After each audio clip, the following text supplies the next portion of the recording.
the tax collector and the Satan. These were two positions in ancient Israel and Jerusalem who worked for Rome. The Satan in Hebrew, not Satan, but Satan, the term in Hebrew means accuser. This was the person who spied on his fellow Jews and reported them to Rome. That was his job. Now, the tax collector was also a sinner because he collected taxes from his neighbors and gave them to Rome. But he was allowed to cushion the taxes. He was allowed to extort protection money. He was like a mafioso. If he went into your shop where you sold doves for the temple, he could say, Rome demands 3% of your stock, and I demand 20.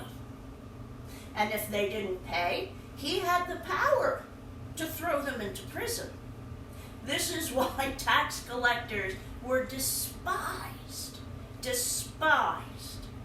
because they wounded their neighbor. They destroyed them for their own benefit, for their own wealth and possessions.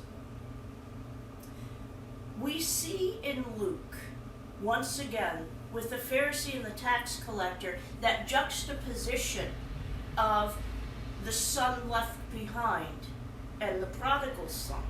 We see that juxtaposition between the convert and the one who leaves and returns, placed up against the one who goes nowhere. The one who stays and believes in their own righteousness because they didn't go anywhere. I've been doing this since youth, therefore I am better than thou. This Pharisee believes that he owns the truth of God, that it is only the law that saves him. And notice Jesus says he didn't address a prayer to God, he addressed it to himself. He believes he is already spiritually perfect in God's eyes for what he's done. Now, this brings up the second theme that runs through the Gospel of Luke. The outside versus the inside. The whitewashed tomb that is full of corruption and decay and disgusting things, but on the outside gleams in the sun.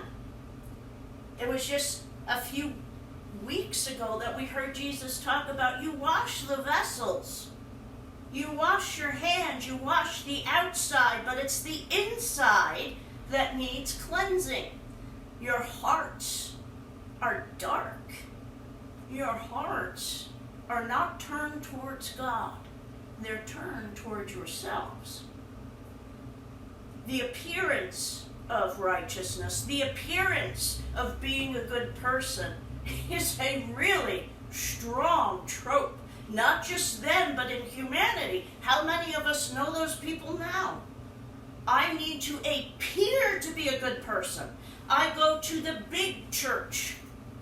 I give to the big church 20% of my income, double on tithes. But I work for a company that buys and sells widows.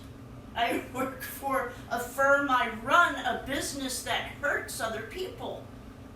I pursue my own goals. But I go to church, I'm a Christian. Going to church no more makes you a Christian than standing in a garage makes you a car.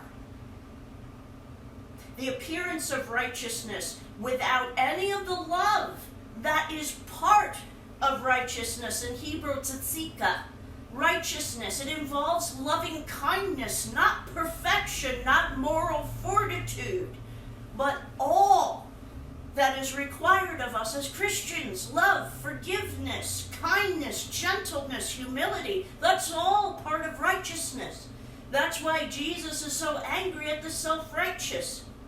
In Matthew chapter 6, Jesus talks about the hypocrites who pray loudly on street corners so everyone can hear them. They blow trumpets before they give alms.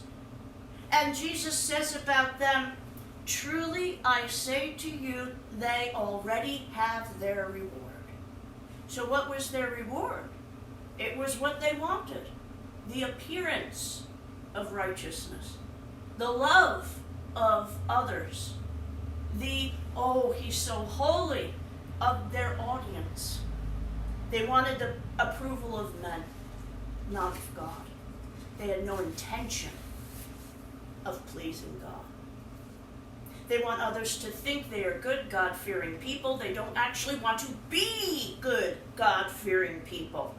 Look at the Pharisee. He addresses the prayer to himself, but he waits till he has an audience of someone who is despised by God. And he decides who's despised by God. That tax collector. Who is he to judge? Who is he to know the heart of another person? It's like people who go around and cherry pick sinners, so long as they aren't committing a sin that I like. The sin that I like isn't really a big sin. You know, the LGBT community, they are the worst sinners on the planet. But I've been married 3 times. And Jesus talks about divorce and the damage that it is capable of doing. He never mentions homosexuality. That concept didn't really exist as it does today. Jesus says that the tax collector who was standing there looking at the Pharisee, maybe even feeling inferior because of the Pharisee's words, beating his breast, asking God for forgiveness. Jesus says, he who wounds the Holy Spirit will not be forgiven in this age or the next. Think about it. What's the sin that can't be forgiven? It's the one that we never ask forgiveness for. That's it. And if we think we're already perfect, do we ask for forgiveness? Jesus says that the man who confessed his sins went away justified. What about the Pharisee?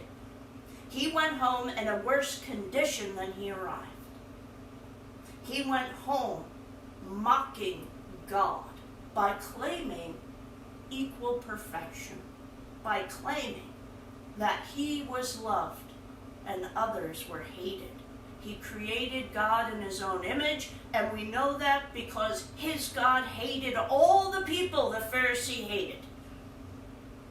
He mocked God, and he has his reward, his own self-love. That is his reward. He will be humbled when calamity strikes and he loses everything. Abraham Lincoln said, character isn't when a man is brought low. Character can be seen, true character, when someone has power over others. That's when their true nature comes out. That Pharisee will be alone when calamity strikes, in the back of the temple beating his own breast, because circumstance brings us low. And we may have our reward now for thinking we're self-righteous, but as Jesus says, we're going to be humbled, not just in the next life, but now. If you stand there and say, I am perfect, and the higher you place yourself, the bigger and more spectacular the fall when you mess up.